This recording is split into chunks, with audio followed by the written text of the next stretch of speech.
नमस्कार विद्यार्थी मित्रांनो, स्वागत आहे आपल्या यूट्यूब चॅनलवर। आपल्या चॅनलवर नवीन असाल तर चॅनलला सबस्क्राईब करायला विसरू नका, जेणेकरून नवीन नवीन माहिती तुमच्यापर्यंत लवकरात लवकर पोहोचेल। तर विद्यार्थी मित्रांनो, आपण आज या व्हिडिओमध्ये पाहणार आहोत की धर्मादाय आयुक्तालय भरती यांची 4 नोव्हेंबर ते 12 नोव्हेंबरपर्यंत वेगवेगळ्या पदासाठी म्हणजेच सीनियर क्लर्क, इन्स्पेक्टर आणि स्टेनोग्राफी यांच्यासाठी जे पेपर झालेले होते, तर त्यांची पहिली उत्तर तालिका 17 नोव्हेंबर ते 19 नोव्हेंबरपर्यंत आपल्या अकाउंटमध्ये उपलब्ध झालेली आहे। ती सर्व विद्यार्थ्यांनी पाहिलीच आहे, परंतु आता सर्वच विद्यार्थी म्हणत आहेत की सर नॉर्मलायझेशन प्रोसेस कशी होणार आहे, त्याच्यामध्ये आमचे किती मार्क वाढणार आहेत, त्याचप्रमाणे सर आम्हाला कास्ट वाईज कट ऑफ किती याचा तुम्ही एक अंदाज द्या। तर मित्रांनो, आपण आज या व्हिडिओमध्ये ही संपूर्ण माहिती पाहणार आहोत, त्याच्यामुळे तुम्ही व्हिडिओ न स्किप करता शेवटपर्यंत पहा।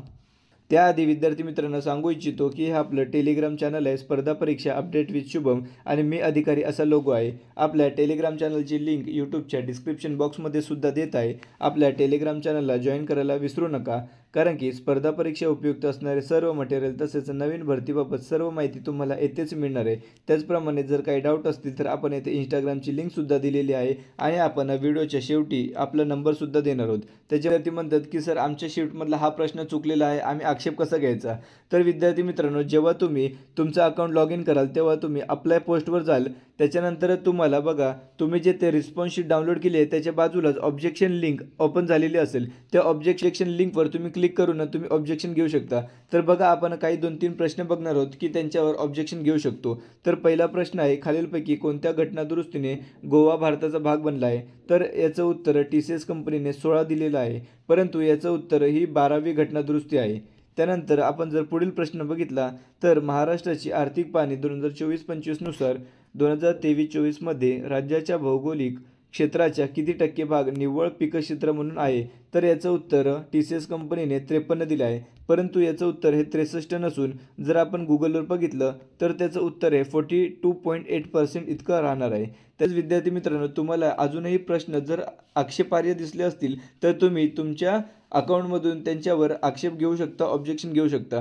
त्यानंतर आता आपण कास्ट वाईज कट ऑफ पाहणार आहोत, परंतु त्याआधी आपण आपली नॉर्मलायझेशनची प्रोसेस कशी होणार आहे, त्याचप्रमाणे धर्मादाय आयुक्तालयाची पूर्ण प्रोसेस कशी होणार आहे हे आपण आधी समजून घेऊया। तर बघा विद्यार्थी मित्रांनो, प्रथम उत्तर तालिका ही 17 नोव्हेंबर या दिवशी आली आहे। त्याच्यानंतर आक्षेप नोंदवण्यासाठी सुद्धा 17 ते 19 नोव्हेंबरपर्यंतचा कालावधी देण्यात आलेला आहे।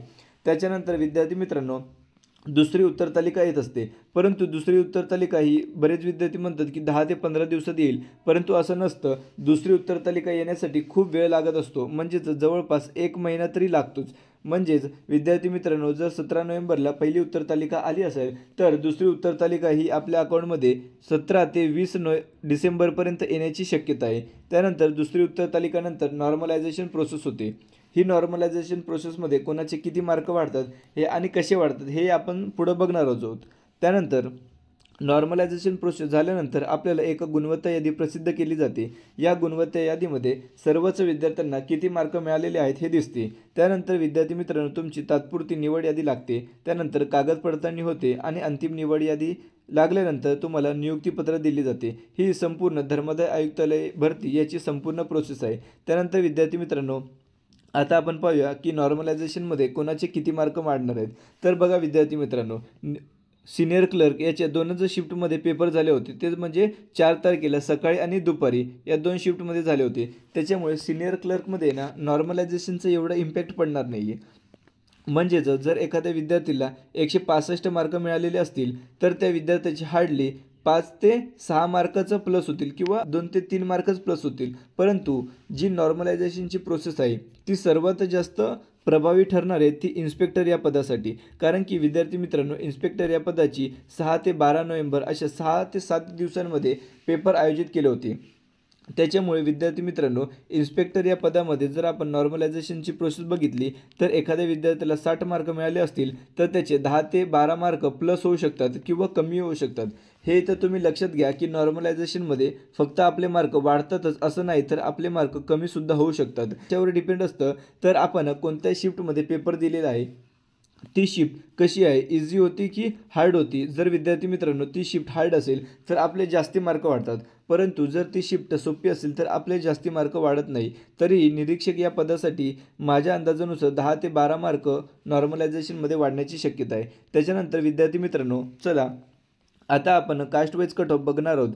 त्यासाठी विद्यार्थी मित्रांनो, निरीक्षक या पदासाठी 121 जागा होत्या आणि वेगवेगळ्या कास्टच्या किती जागा होत्या हे तुम्ही तुमच्या पद्धतीनुसार पाहून घ्या. त्याच्यानंतर वरिष्ठ लिपिक यांच्या जर आपण बघितल्या तर एकूण 31 टोटल जागा होत्या आणि इतर कास्टच्या किती जागा होत्या हे तुम्ही पाहून घ्या. त्याच्यानंतर आता आपण धर्मदाय आयुक्तालय याची सुरुवातीला सिनियर क्लर्क यांची आपण कास्ट वाईज कट ऑफ किती लागणार आहे हे आपण पाहणार आहोत. तर बघा विद्यार्थी मित्रांनो, ओपनसाठी जर सर्वसाधारणमध्ये 2 आणि महिलांसाठी 2 अशा जागा होत्या, त्याच्यामध्ये ओपनचा कट ऑफ हा 180 प्लस जाण्याची शक्यता आहे. त्यानंतर OBCमध्ये सर्वसाधारण 2 आणि महिलांसाठी 2 होते, त्याच्यामुळे याचा OBCचा कट ऑफ हा 176 ते 180च्या आसपास जाण्याची शक्यता आहे. त्यानंतर विद्यार्थी मित्रांनो, SCBCमध्ये 2 जागा सर्वसाधारण आणि महिलांसाठी 1 जागा होत्या, तर त्याचा कट ऑफसुद्धा 174 ते 178 जाण्याची शक्यता आहे. त्याचप्रमाणे EWSचं सुद्धा 2 आणि 1 अशा जागा होत्या, त्याच्यामुळे याचा कट ऑफसुद्धा हा सेम 174 ते 178 जाण्याची शक्यता आहे. त्यानंतर विद्यार्थी मित्रांनो, SC कॅटेगरीमध्ये 2 सर्वसाधारण आणि 1 महिलांसाठी जागा होती आणि SCचा कट ऑफ जर आपण बघितला तर तो 164 ते 170 लागण्याची शक्यता आहे. त्याच्यानंतर ST विभागामध्ये फक्त सर्वसाधारण 1 आणि महिलांसाठी 1 जागा होत्या, त्याच्यामुळे याचा कट ऑफ हा 164 ते 168 लागण्याची शक्यता आहे. त्यानंतर विद्यार्थी मित्रांनो, VJA यासाठी फक्त सर्वसाधारण 1 जागा होत्या आणि याचा कट ऑफ हा 160 ते 166 लागण्याची शक्यता आहे. NTBमध्ये सुद्धा 1 जागा होत्या आणि Cमध्ये फक्त फिमेलसाठी 1 जागा होती. तर NTBमध्ये आपण जर कट ऑफ बघितला तर तो 160 ते 166 लागण्याची शक्यता आहे आणि NTCचा कट ऑफ जर बघितला फक्त फिमेलसाठी तर तो 154 ते 158च्या आसपास लागण्याची शक्यता आहे. त्याच्यानंतर NTDसाठी फक्त 1 जागा होत्या आणि याचा कट ऑफसुद्धा 160 ते 166 लागण्याची शक्यता आहे. तर विद्यार्थी मित्रांनो, आपण हा जो कट ऑफ सांगितला आहे तो बिफोर नॉर्मलायझेशन सांगितला आहे. जर तुम्हाला आत्ताच्या घडीला एवढे मार्क जर तुम्हाला येत असतील तर तुम्ही कुठेतरी सेफ स्कोअरमध्ये आहेत. आता बरेच विद्यार्थी म्हणतील की सर आम्हाला 120 130 मार्क आहेत, आमचं सिलेक्शन होईल का? तर बघा विद्यार्थी मित्रांनो, या पदभरतीमध्ये फक्त 2 1 अशा जागा आहेत, त्याच्यामुळे जे हायेस्ट रँकला येतील त्यांचंच इथं सिलेक्शन होणार आहे. त्यानंतर विद्यार्थी मित्रांनो, आपण आता धर्मदाय आयुक्तालय भरती याचं इन्स्पेक्टर या पदाचं कास्ट वाईज कट ऑफ किती लागणार आहे हे आपण पाहणार आहोत.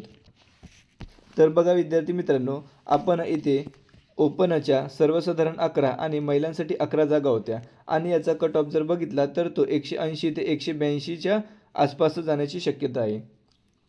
त्यानंतर OBC याच्यामध्ये सर्वसाधारण 6 आणि महिलांसाठी 5 जागा होत्या आणि याचा कट ऑफ हा 178 ते 180च्या आसपास जाण्याची शक्यता आहे. त्याच्यानंतर SCBC यांच्यामध्ये 6 सर्वसाधारण आणि 4 महिलांच्या जागा होत्या. याचा कट ऑफ जर बघितला तर तो 174 ते 178च्या आसपास जाण्याची शक्यता आहे. त्यानंतर विद्यार्थी मित्रांनो, EWS यांच्यासाठी सर्वसाधारण 5 आणि महिलांसाठी 5 जागा होत्या, तर याचा कट ऑफ हा 172 ते 176च्या आसपास जाण्याची शक्यता आहे. त्याच्यानंतर SC विभागामध्ये सर्वसाधारण 4 आणि महिलांसाठी 4 जागा होत्या आणि या पदाचा कट ऑफ हा 164 ते 168च्या आसपास जाण्याची शक्यता आहे. ST विभागासाठी सुद्धा सर्वसाधारण 3 आणि महिलांसाठी 2 जागा होत्या. त्याचा कट ऑफसुद्धा जर आपण बघितला तर तो 164 ते 168च्या आसपास जाण्याची शक्यता आहे. त्यानंतर VJNTA या पदासाठी सर्वसाधारण 2 आणि महिलांसाठी 1 जागा होत्या, तर याचा कट ऑफ हा 158 ते 160-62च्या आसपास जाण्याची शक्यता आहे. NTBमध्ये 2 सर्वसाधारण आणि महिलांसाठी 1, NTCमध्ये सुद्धा सर्वसाधारण 2 आणि महिलांसाठी 1 जागा होत्या, तर याचा कट ऑफ जर आपण बघितला तर तो 158 ते 162च्या आसपास जाईल. त्याचप्रमाणे NTDमध्ये सर्वसाधारण 1 आणि महिलांसाठी 1 या जागा होत्या, त्याच्यामुळे या पदाचा कट ऑफ जर आपण बघितला तर तो 164 ते 168 जाण्याची शक्यता आहे. तर विद्यार्थी मित्रांनो, हा जो आपण कट ऑफ बघितला आहे तो मेलचा कट ऑफ बघितलेला आहे आणि फिमेलचा कट ऑफ जर तुम्हाला काढायचा असेल तर तुम्ही 4 ते 6 मार्क हे मायनस करून पाहू शकता. जर तुम्ही तेवढ्या रेंजमध्ये असाल तर तुम्ही कुठंतरी सेफ झोनमध्ये आहेत असं ठरवू शकता. त्याचप्रमाणे विद्यार्थी मित्रांनो, आपण स्पोर्ट्स, अनार्ट, प्रोजेक्ट आणि दिव्यांग यांच्या कट ऑफसुद्धा सांगणार आहोत. तर मित्रांनो, इन्स्पेक्टर या पदासाठी स्पोर्ट्स कोट्याच्या जवळपास 6 जागा होत्या आणि त्याचा कट ऑफ हा 160 प्लस लागण्याची शक्यता आहे. त्याच्यानंतर अनाथ यांच्यासाठी फक्त 1 जागा होती आणि याचा कट ऑफसुद्धा हा 154च्या प्लस लागण्याची शक्यता आहे. त्याच्यानंतर प्रोजेक्ट अफेक्टेड यांच्यामध्ये इन्स्पेक्टर या पदासाठी 6 जागा होत्या आणि याचा कट ऑफ जर आपण बघितला तर तो 165 ते 170च्या आसपास जाऊ शकतो. कारण की विद्यार्थी मित्रांनो, आपल्या कमेंट बॉक्समध्येच असे 2-3 प्रोजेक्ट अफेक्टेड विद्यार्थी आहेत, स्पेशली फिमेल कॅन्डिडेट आहेत, त्यांना 170-175 मार्क मिळालेले आहेत. त्याच्यामुळे प्रोजेक्टेड अफेक्टेड यांचाही मार्क हा हाय जाऊ शकतो. त्याच्यानंतर विद्यार्थी मित्रांनो, दिव्यांगासाठी 5 जागा आहेत आणि याचा कट ऑफ हा 140 ते 144 जाण्याची शक्यता आहे. त्या मित्रांनो, सिनियर क्लर्कमध्ये दिव्यांगांसाठी जवळपास 2 जागा आहेत आणि याचा कट ऑफ हा 140 ते 150च्या आसपास जाण्याची शक्यता आहे. तर टेलिग्राम चॅनलला जॉईन करायला विसरू नका. त्याचप्रमाणे आपण येथे इंस्टाग्रामची लिंकसुद्धा दिलेली आहे आणि आपण येथे आपला व्हॉट्सअप नंबरसुद्धा देत आहोत. जर तुम्हाला काही डाऊट असतील तर तुम्ही मला तेथेही मेसेज करू शकता. व्हिडिओ आवडल्यास व्हिडिओला लाईक, शेअर आणि सबस्क्राईब करायला विसरू नका. धन्यवाद.